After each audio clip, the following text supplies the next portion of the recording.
eh, pendidikan tingkat pandemi Pak.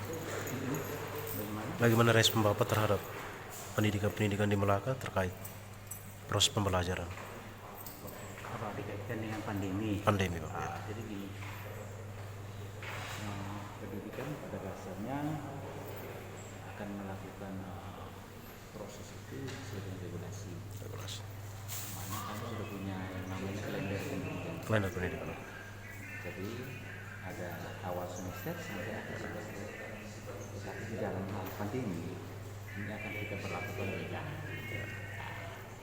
Dan kondisi sekarang kan sudah ada perintah dari Pak Bupati lewat surat edaran pendidikan tanpa sekda Ya. itu bahwa ada pembatasan kegiatan di masyarakat termasuk di Sekolah.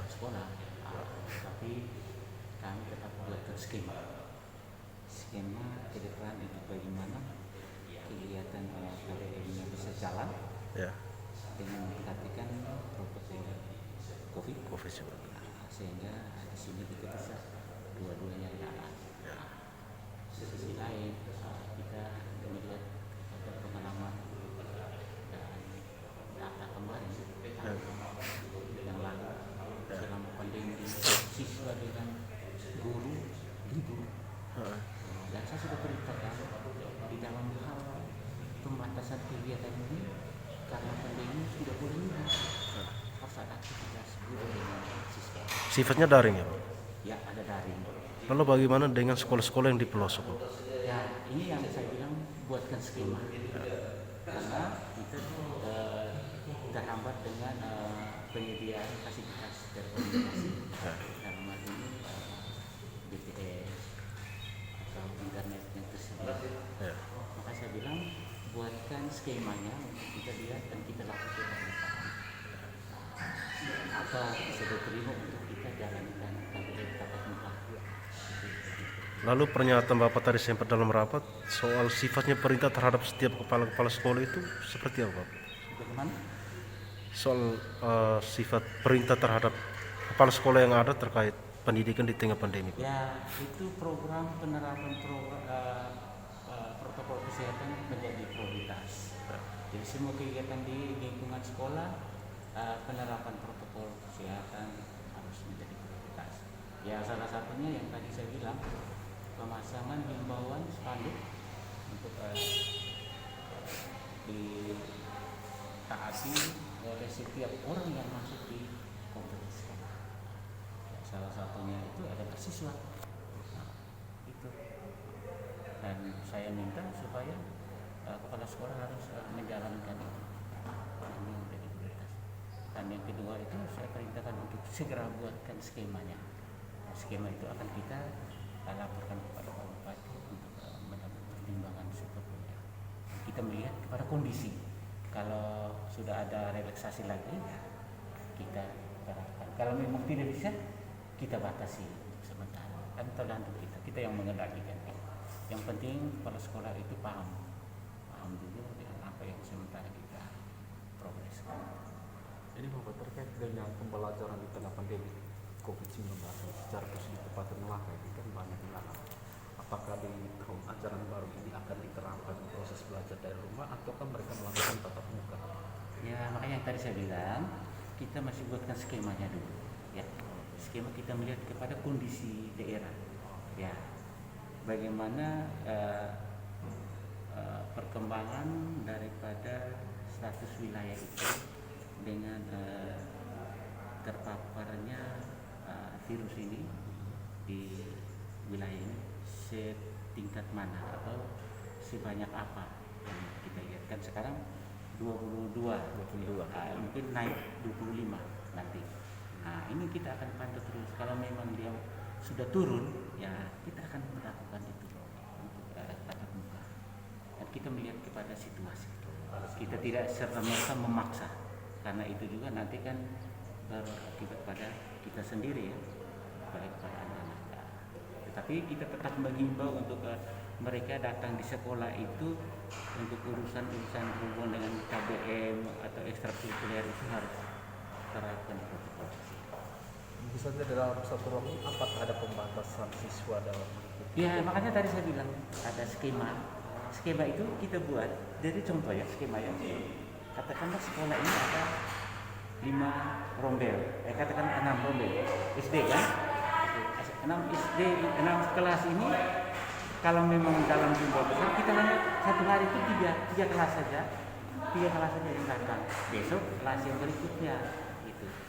Nah, lalu kalau paralel satu kelas itu kita bisa terapkan dia datang untuk memenuhi itu saja. Maka kelas 1 hari ini ya dengan memenuhi jumlah kelas yang ada rombel yang ada.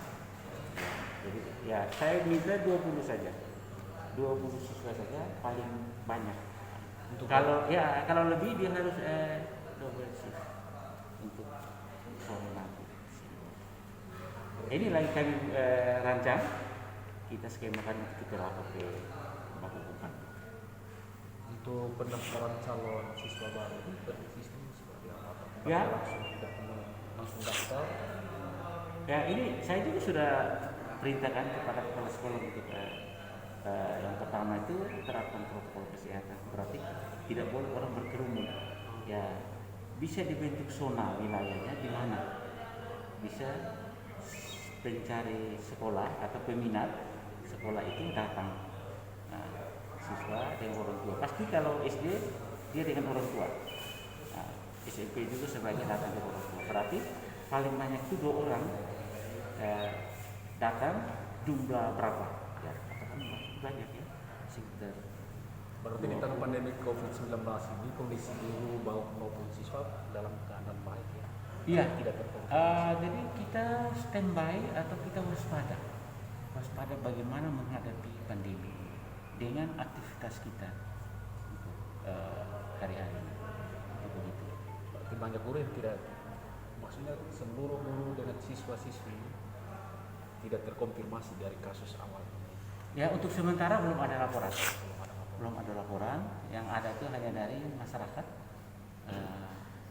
umum dengan pegawai. Tetapi untuk ke guru dengan siswa sampai saat ini belum ada. Ya kita harapkan mudah-mudahan tidak ada ya. Gitu. Jadi penerapan sistem pembelajaran tatap muka itu dengan penerapan prokes ya. Ya prokes harus itu wajib dan menjadi prioritas di dalam skema kita untuk kegiatan ini.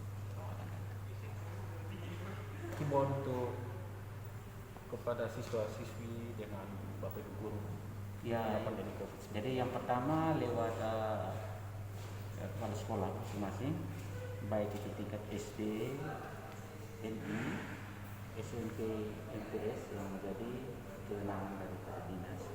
Itu yang pertama segera memasang spanduk himbauan penerapan protokol COVID-19 di kompleks di gerbang. Yang kedua, segera melakukan penataan atau skema yang berhubungan dengan persiapan pertama dan juga pembagian tugas kepada guru. Jadi pada prinsipnya pada situasi pandemi kita harapkan guru dan siswa tidak libur. Mereka tetap melakukan aktivitas walaupun lewat daring dan lebih baik kalau lewat luring. Tapi itu ada pembatasan yang bisa memberi tidak kenyamanan. Oke, terima kasih Bapak. Kami izin saya foto